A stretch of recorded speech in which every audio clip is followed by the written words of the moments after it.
The charting system has enabled us to develop new means of treatment to get the chart back to normal to help couples who have different problems. The idea that a chronic low-grade infection adversely affects your fertility and causes miscarriage as well as premature delivery isn't widely known. We haven't published on it apart from the textbook, but we know it in clinical practice. It's imperative on us, we've got a moral obligation to publish on it, to try and get our peers looking at this kind of a thing. We've also recognised that in this other case, it was actually immune-modifying treatment that was needed to get a normal charting pattern.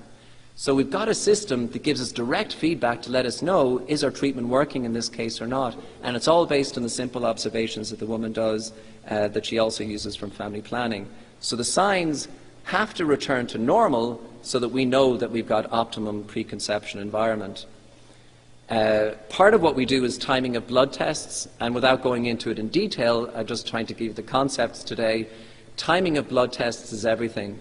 If we know where the woman ovulates, we time her blood test. The traditional concept is, if you do a day 21 progesterone blood test, then if the level is low, you're not ovulating at all. And it's an absolute, yes, you're ovulating, no, you're not ovulating. That's how it's interpreted. We have a different interpretation.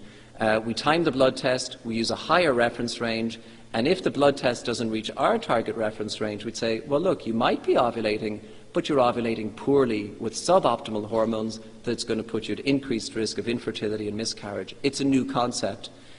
So we don't have the all or none interpretation, we've got a different one, and it changes the way we manage our patients. That's one of the key things for physicians to understand. Because a lot of the time we get patients coming to us and they say, my GP told me my hormones were normal, but you're telling me, looking at the same blood result, you're saying they're abnormal, and that's why. We're actually both right. The GP is right that it's normal for a day 21 blood test result, but for our reference range and the way we interpret it, 7 days after ovulation, in fact, we'd interpret it as low. The other thing, we look at ultrasound, but the other one is seminal fluid analysis, which causes a lot of conflict from a Catholic perspective.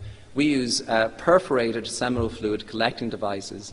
It's like a condom that the man wears during intercourse, and it's perforated so that when the seminal fluid is released, some of it gets through the perforated condom, so it's not a contraceptive act, but the majority of it is retained within the seminal fluid collecting device, and you can analyse it in the laboratory. So seminal fluid samples can be collected in a way that doesn't infringe on Catholic medical ethics. I've been well advised by Professor Vincent Toomey on this one, as well as other moral theologians that were in keeping with Catholic medical ethics. As it turns out, most of the time you find what is morally good is also medically good. You get better samples this way than the traditional method of collection. It's a more reliable sample, and you don't have to get the guy to repeat it 2 or 3 times. So faith and reason, in my experience, always go hand in hand, and good morality makes for good medicine. Surgical assessment is really important. We're blessed to have an excellent surgeon in Dr. John Monaghan in Portiuncula Hospital, Ballinasloe, and I'll tell you what, the results that we're getting today, we would not get them if it was not for his surgery. He has trained in the NAPRO technology surgical techniques. We have a new surgeon just trained in those techniques joining us in the Galway clinic, Dr. Eileen Riley, and there are a few new gynecologists who have just come into the country who are doing really good surgery as well. So I'll refer to any surgeon that does really good surgery, but it's really important for success. And one of the key things we find is the incidence of endometriosis. In Professor Hilder's experience, 75% of his patients have it, whereas the national average in the United States is like 1/10 of that, about 7%. So he's 10 times more likely to see endometriosis compared to your average gynecologist. It's the same experience here. You need to be specially trained in these techniques to correctly identify as well as treat endometriosis, and that's a key thing to getting a successful pregnancy. Once we identify all the problems medically and surgically, we fix them, and once they're fixed, then we say, okay, now you need to be relaxed, healthy and happy. So our goal is, if you want to get pregnant, we need you healthy, we need you happy, and then we want a good chart with good hormones, and let it run for 12 cycles, because it can be normal to take up to a year to get pregnant, and if they're not pregnant after 12 cycles, then we start to think, maybe this isn't going to happen for you. And sadly, despite the good results that we're getting, it doesn't work for half the people I see. from an infertility point of view, and it's really important to remember that as well. Much and all, as I celebrate the success that we get, it pains me for the people that I see that despite my best efforts, we don't get a successful pregnancy for them. And these people will always be there with us, and it's really important. I had thought when I would treat couples with all of this, if it didn't work, that they'd be really angry with me and say, you know, this didn't work, and they'd be really cross. But the opposite happened. And again, they felt they were treated with a measure of respect and dignity. We spent 45 minutes per consultation. We spend a long time with them. We develop a relationship with them. We're in contact on a monthly basis with their blood results. We empower them to understand what we're doing and why we're doing it. They're partners in the fertility care. I'm like their coach, and they're the ones who do it. So when it comes to creating the child, the couple co-create together with God, but it's like I'm somewhere in the background where I've done something to facilitate that, to make it more likely to happen. So it's still between them as a couple and God, but sometimes it won't work. And these couples that it didn't work for, they would often talk about the benefit that the whole experience has been to them, which for me was a very pleasant surprise with it, because I would see people the other end of failed IVF, and they're broken people. And so even that's one measure of success that isn't really documented in the figures from our study, is the success that people weren't traumatized as a result of going through the experience. Generally. Now, there are exceptions, so we do the best we can, but some people will still find it traumatic despite us doing our best, and some would still be dissatisfied, but the majority would be pleased and recognize that we've done something good and we gave them the best chance we could. We always remind couples, remember, a child is a fruit of your love, not your labor. And the more you labour at it, the less likely you are to get pregnant. At least 50% of the couples we see that are pregnant, and they come to us for their scan, they tell us, funny, that was the month we only used one day instead of every day. That was the month we decided we were going to quit, and so on. But it was very much where it became more about them loving each other, and it became less about the result, and next thing it happened. So that's a thing we try to explain to couples really early on, and that a child is a fruit of their love, not their labour, and to stick with it for the 12 cycles. NAPRO technology requires a revolution in gynecologic thinking. Infertility isn't a problem after 1 year of trying to conceive. Infertility is a problem even before you attempt conception. Miscarriage isn't a problem after you've had 3. Miscarriage is a problem even before you attempt conception. This is because we can look at the fertility care chart and see it from the chart before it even happens. And if you know anyone who's experienced the emotional pain of miscarriage, you realize what a tremendous potential benefit this is, not just for faithful practicing Catholics, but anyone who can benefit from it. Fertility, again, is not a disease that needs to be suppressed or treated. It's a normal, healthy process that we can understand and live in harmony with. When couples come to us and ask, are they suitable, some couples that we can't treat are, if you've already entered the menopause, we can't help you. There's no eggs left, and there's nothing we can do about that. If your tubes are both blocked, despite attempts at surgical reconstruction, we can't help with that, or if there's no sperm there. But barring those situations, that would exclude about 5% of all couples that would contact us. The vast majority we can help.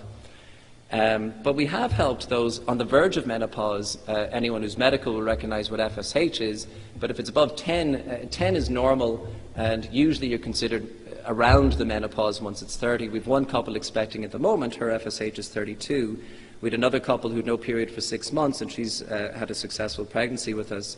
We've had couples with blocked tubes that we've surgically reconstructed and achieved successful pregnancies, and severe male factor infertility with very low sperm counts, we've helped them conceive as well, and over 160 couples with IVF, with previous failed IVF before coming to us. And in fact, with NAPRO technology, we can often achieve success where IVF can't work at all. If you're on the verge of menopause, IVF is no good to you. We've got loads of couples that we can help conceive in that scenario. IVF doesn't help for unexplained recurrent miscarriage, and we can. Chronic low-grade infection isn't even detected, let alone treated with IVF, whereas we can because of our fertility care chart. And immune-modifying strategies, Some IVF clinics are starting to do that, but it's very much integral to what we do. So there are many situations, we're often told, well, with severe male factor infertility, you can't help, an IVF can. In some cases, with both tubes being blocked, we can't help, an IVF can, and a couple have a choice to make then. Do they want to go for artificial reproductive technologies or not? So we'd recognise, well, okay, there will be cases where IVF may be able to offer success where we can't, but is that a road you really want to go? Miscarriage. It's not just about eggs, it's fertilized eggs, it's eternal immortal souls, and it's a lot of pain. And this is one couple who had 6 recurrent miscarriages, and she came to us in 2004, and she was aged 40. So I won't go through all the details because I know time is a bit of a pressure thing. Unexplained recurrent miscarriages 6 times. This girl goes to one of our fertility care teacher practitioners, and the teacher says to her, I think your hormones are probably low. And the chart is crying that out because we have this abnormal bleeding pattern that you can see there. That's not a normal fertility care charting pattern. We could have told her before she had her first miscarriage, let alone her 6th miscarriage, you're at risk of miscarriage. She didn't know about us. Most physicians still aren't fully aware of what we do. She went through 6, but fortunately, despite being 40 years old, she still heard about us and came to us, and we were able to look at her chart, and our blood test showed progesterone was 35, which her GP told her is normal, which it is for day 21, but our target for her progesterone is 60, so it was low. So we put her on her hormonal treatment, without going into the details of all of the treatment we put her on, but we restored a normal appearance to her fertility care chart. And the bloods came within our target normal range. Our incidence of twins, by the way, is very low because we don't want to overstimulate or understimulate. We want to normal stimulate, restore normal physiology, which is what we did in her case, but she needed hormonal treatment in order to do that. So she conceived with an optimum cycle and got her positive test and had a lovely scan at 10 weeks. And we continued hormone support during her pregnancy, and she had a beautiful baby girl in March of 06 at the age of 41, and her long time of all the things that she went through. She was 6 pounds 7 ounces, delivered by caesarean section, and thankfully everything went fine. Looking at our data, you could say, oh, well, everyone can wheel out an individual case. Well, I looked at a group of our most extreme group, that would be those who have had 6 or more miscarriages, and how did we do for these 4 years of practice between January 2004 and April of 2008. I didn't update it yet for this year. They were an average of 3.5 years trying to conceive, and their number of miscarriages ranged from 6 to 9. The reason I picked this group is because it's more extreme than just 2, 3 or 4 miscarriages. And the main figures to look at would be 77.7% of couples had a successful pregnancy if they were compliant with our treatment. But if a couple decided, well, we're not patient enough to wait until you complete the hormonal evaluation and until you give us the all clear, because we tell people, don't get pregnant until we find out what the problem is and we get a normal chart. For those who wait until we get the normal chart, we're going to get nearly 80% success. With 6 or more miscarriages, where you're looking at about 16% success for those who didn't have the patience to wait. Now, the numbers in this are still small, but you can see that there's a very large difference between the 2 groups, and if we get the optimum preconception environment, then we've the best chance we can help couples to get a successful outcome. Infertility with previous failed ICSI, this is IVF, where you inject the egg into the sperm, and this was done because of male factor infertility. This couple did IVF with ICSI twice, came to us at the age of 43 in April of 2007, never conceived naturally before, and she was 43, he was aged 38, and they'd been trying for 4.5 years. She had a problem with her pituitary, and she was on treatment for that, and there was also male factor infertility. And the only investigation she had done really was ultrasound, and because of the male factor, she was told when she first presented at the age of 39, go straight for IVF. 1 year of trying to conceive, straight into IVF. That was just the seminal fluid. And she produced 2 eggs, resulting in 1 embryo. The embryo was transferred and it didn't work. She had a repeat attempt at the age 40 in 2004, and again, the ICSI failed for her. So in addition to the male factor, normally you're going to produce about a dozen eggs. She only produced 2 or 3 eggs on maximum doses of treatment. So in addition to male factor, we also have premature ovarian failure. She was advised 3 years before she came to our practice, she was told, there's no point you doing IVF, it's not going to work. And 3 years later she comes to us. Now, to be fair, with premature ovarian failure and her abnormal chart, her low hormones and male factor infertility, a couple that comes to me like that, I'm not going to promise the sun, moon and stars to somebody like that. I'd say, well, this is a tall order, and a lot of the time we will actually fail if we try in this situation. I rated their chances of success at probably 5%, given their overall history, but I said, well, we could still try and see how you respond to treatment. So I put her chart was quite abnormal, typical of what you would see with premature ovarian failure and approaching early menopause. And I put her on treatment without going into the details. Physicians that are in the group, I can make this PowerPoint available to you later on if you want to get the details. And we put him on treatment to improve his fertility. And we got a beautiful chart from her. She responded better than I would have predicted given her history. I put her on maximum treatment, all right, went straight for the top level of treatment. But we got lovely ovulation with a lovely looking chart, and everything was looking very good. And his semen parameters doubled. From a count of 40 million, it came up to 101 million. So the treatment we had him on was working very nicely. And they achieved a successful pregnancy in the 4th cycle of trying. In fact, her hormones were so high she could have had twins. Normally, we don't want to get the progesterone above 100. Hers hit 122 the cycle she conceived. That'll happen every now and again. They were normal for the 3 months prior to that, and then it just jumped. 2 eggs were released in the cycle of conception. But from my point of view, thankfully, just 1 egg was fertilized, because twins, there's more risk for babies as well as mum, and 1 is safer. So everything was great with the ultrasound scan, and she had a wee baby girl. Born in May of 2008, also delivered by caesarean section, 7 pounds 5 ounces. And the final case that I'm going to show you is the future pre-treatment